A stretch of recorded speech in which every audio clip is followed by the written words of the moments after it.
went to Washington to do what's hard. He went to do what is right.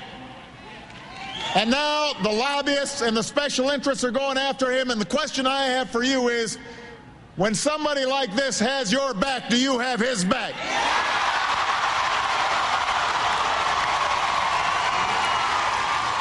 That was President Obama in Charlottesville, Virginia tonight, stumping for a Democratic congressman named Tom Perriello. Now, this is the kind of event at first blush would seem to make absolutely no sense whatsoever. Tom Perriello is in the fight for his political life right now as he tries to hold onto the House seat he won 2 years ago. The district he represents in Virginia is sort of one of these iconic swing districts. Even though Tom Perriello won there in 2008, the district actually went for John McCain. Congressman Perriello, like many congressional Democrats, is trailing in his race right now, but he's closed the gap significantly. A new poll out today shows Perriello trailing Republican State Senator Robert Hurt by just 8 points. That's down from a 26-point gap just 1 month ago. Given that reality, this is exactly the kind of district where the Democratic candidate, especially the incumbent Democrat, generally says to the president, "I love you, dude, but I cannot be caught dead with you right now. Whatever you do, just stay away." And yet, there's President Obama tonight standing alongside Tom Perriello at a campaign rally in Charlottesville, Virginia. He didn't go to Washington to do what was easy, to do what was popular. He went to do what was right.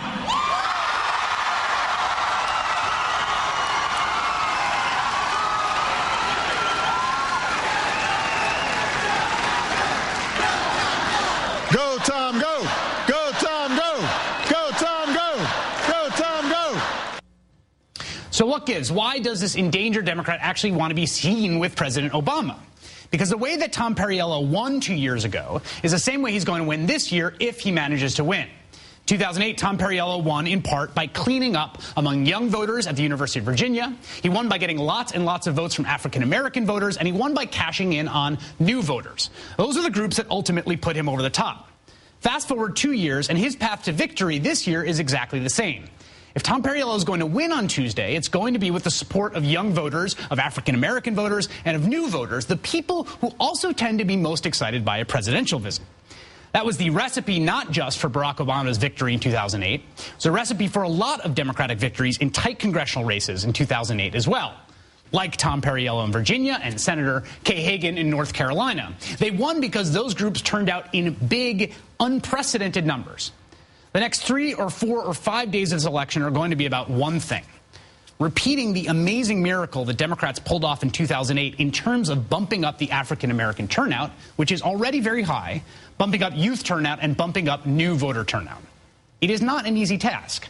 Turnout among those constituencies all tend to be lower in midterm elections. So the question is now, can they pull it off again? In the United States of America, anything is possible if we're willing to work for it, if we are willing to fight for it and believe in it. So I need you guys to keep on fighting. Tom needs you to keep on believing.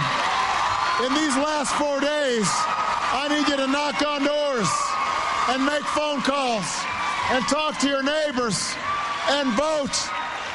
Because if you're willing to step up to the plate, we won't just win this election. We won't just send Tom back to Congress, but we will rebuild this middle class, and we will put people back to work, and we will reclaim the American dream for future generations. Joining us now is Mitch Stewart. He's the Executive Director of Organizing for America, which grew out of the 8 million volunteers from President Obama's 2008 campaign. Full disclosure, it is also my brother's employer. Mitch, thanks so much for joining us. My pleasure. Good to have you here. So we talk about turnout, and it certainly was the case in 2008 that the Obama campaign was able to pull off this remarkable thing that hadn't been done before. What does that mean mechanically? How do you get that kind of turnout? Well, what does that look like? And I think you mentioned this with Tom Perriello. And I have a unique perspective on this because I was the state director in Virginia in 2008, and Tom ended up winning by just over 700 votes. And he did that using the same sort of tactics that he learned prior to running for office, which is organizing. And Congressman Perriello's campaign right now is literally one of the best in the country. And it's not just an event with 10,000 people like we had in Charlottesville earlier today. He has an army of volunteers that are out there talking to their neighbors, talking to their friends. And as you talked about a pathway to victory, in a lot of instances it is increasing turnout with African Americans or youth voters or folks who have a less likelihood of participating in a midterm election, but it's also persuasion. And what we learned in 2008, what continues to be true now, is that having a neighbor, someone that you have a pre-existing relationship with, talk to you about why Tom Perriello is the best choice in the 5th Congressional District is the most powerful persuasion tool that you have. And he's got an army of folks that they're out there doing that every single day for him. There's been a lot of talk, obviously, there's been kind of this mantra over the election about the enthusiasm gap, the fact that, we've all seen the footage of Tea Parties, and obviously enthusiasm in 2008 was as high, certainly, as I've ever seen an election in my lifetime. Do you guys see the enthusiasm gap sort of turning up in your numbers, in the doors, in the calls, in volunteer recruitment? Do you see it narrowing? What can you tell me about that? There are a couple different, I think, metrics that we're incredibly encouraged by. The first is early vote numbers that we're seeing across the country.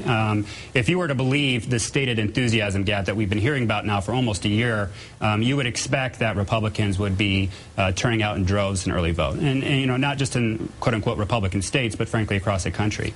And that hasn't happened in Nevada, in Washington, in California, in Illinois, in Maryland, North Carolina, Iowa, Ohio. States across the country right now, Democrats are outperforming Republicans. So the first thing that's incredibly important for folks to understand is that this enthusiasm gap has not materialized. And there's nothing to suggest at this point that it will on Election Day. You can make that argument, but frankly, there's nothing to back that up. And we believe at OFA that the best predictor of future performance is past performance. And so we're incredibly encouraged by that. The other thing that we're incredibly encouraged by right now is this huge enthusiasm that we're seeing within our own support universe. So volunteers coming into offices across the country, this rapid growth in voter contact, which is what Tom Perriello's campaign has done in Virginia so well, but we're having droves of volunteers come in. And in these past 6 months, Democrats across the country have made over 72 million door knocks and phone calls. And that's volunteer phone calls and door knocks. So it's something that we're incredibly encouraged by. Obviously, we have a lot of work to do, 4 days left, but we feel like we're certainly headed in the right direction. If there's an enthusiasm gap right now, it's certainly not on our side. Let me ask you, final question here.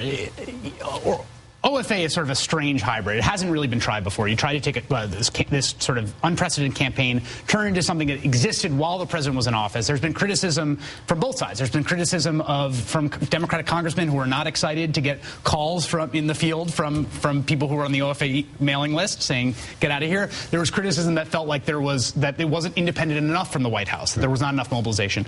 What have you learned about what this organization is over the last 2 years? Well, I think this organization was founded under two principles, and these were principles that our volunteers told us. The first is they wanted to support this president's agenda. That's what they told us. And for the last 14 months, that's what we've done. And because of Organizing for America's volunteers across the country, we have historic health care reform. We have financial regulatory reform. We have a host of generational pieces of legislation that our folks rightfully feel extremely proud about, and they should. The second, though, is that they wanted to keep organizing. They told us that they wanted to continue organizing locally. So that's a big part of what Vote 2010 is. We're allowing our volunteers, empowering them, giving them the tools necessary to be successful. And they're out there right now organizing for local candidates. They understand, I think, at an intimate level, why it's important to support the president's Democratic allies. Like I said, we're extremely encouraged by what we've seen up to this point. We have 4 days left, a lot of work, a lot of sleepy and tired volunteers. So if they're listening, please, or if they're watching, please stay with it 4 more days, and we'll look forward to celebrating with all of you and your viewers on November 2nd. 4 more days for you. I understand it's your birthday tomorrow. Is that correct? It is. You'll probably be working on your birthday. Yes, I will. Mitch Stewart, Executive Director of Organizing for America. Thanks so much. Thank you, Chris. Appreciate it.